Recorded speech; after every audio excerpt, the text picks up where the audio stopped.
Today we celebrate what is known as the Feast of Holy Innocents, which is a rather sanitary name for the remembrance of Herod's decision to kill all children under the age of 2. The story tells us that Herod authorized this horrific event in order to eliminate a child he believed might grow up to overthrow him. It may seem strange that 3 days after Christmas, we commemorate one of the horror stories of the New Testament. But for better or worse, this story is part of the Christmas tradition, just as much as stables, stars, shepherds, and, God forbid, fruitcake. Today, I'm going to suggest 2 different approaches to the gospel reading we just heard. The first is a more academic approach. Biblical scholars examining the Gospel of Matthew have reached some consensus about this story. Most agree that while Matthew is the first gospel to appear in the New Testament, it was probably the second gospel to be written, about 50 years after the death of Jesus. And it was written with a specific audience in mind, a Jewish audience. How do we know this? Well, the writer of Matthew constantly uses phrases like, Jesus said these things to fulfill the words of the prophet whoever.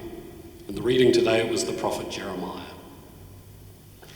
These phrases only occur in the Gospel of Matthew, so why are they there?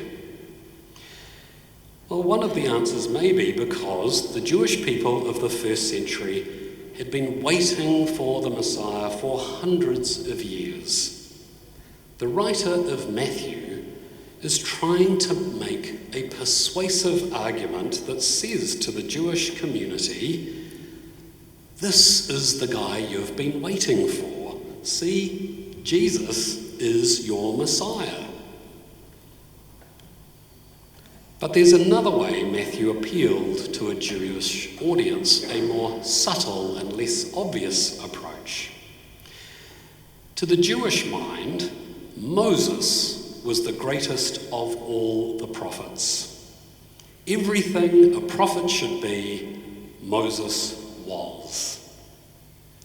The writers of Matthew knew this and intentionally wrote parts of their Jesus story in ways that would remind Jewish readers of Moses. Think about it. If I told you about a man who went up a mountain to receive God's law, who do you think of? Moses, receiving the 10 Commandments. But in Matthew's Gospel, it is Jesus who teaches the disciples about God's law while standing on a mountain. In the New Testament, we call this the Sermon on the Mount, a new story that deliberately echoes the story of Moses. In the same way, Moses led the Israelites through the wilderness for 40 years. But in Matthew, Jesus wanders alone in the wilderness for 40 days.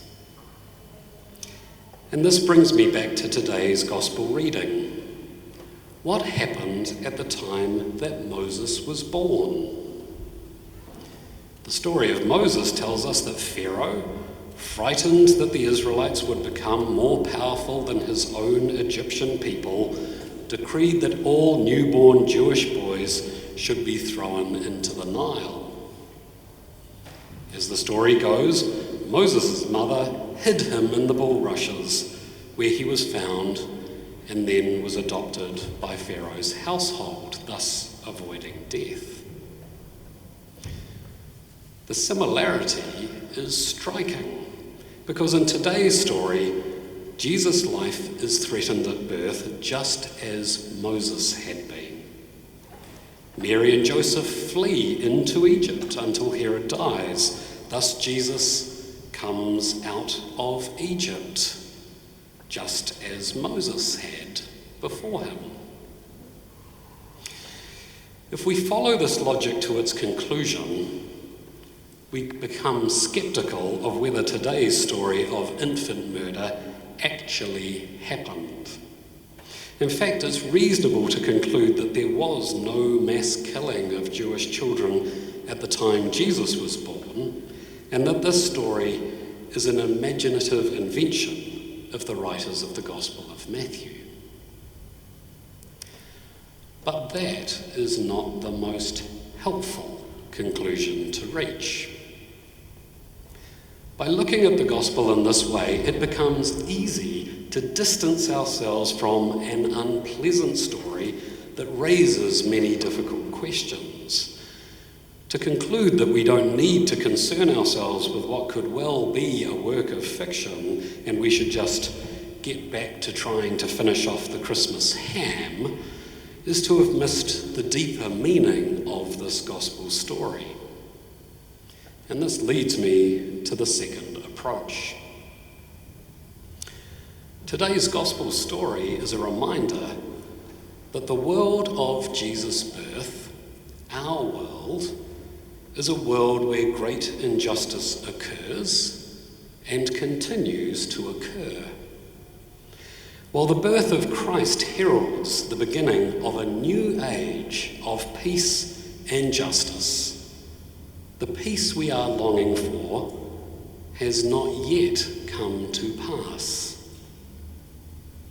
That point is made crystal clear to us each and every day. Our world is not a just place. Children still die in wars. Families still flee violence. The vulnerable still suffer at the hands of the powerful. The Christmas message, the message of hope and joy, is not a trite message of there, all is better now. The death of children as part of the Christmas story reminds us that while a new promise has been made to all of humanity through the gift of Jesus, and while we should rejoice in that gift, the work of healing our world still lies before us. That work is urgent, and that work is ours.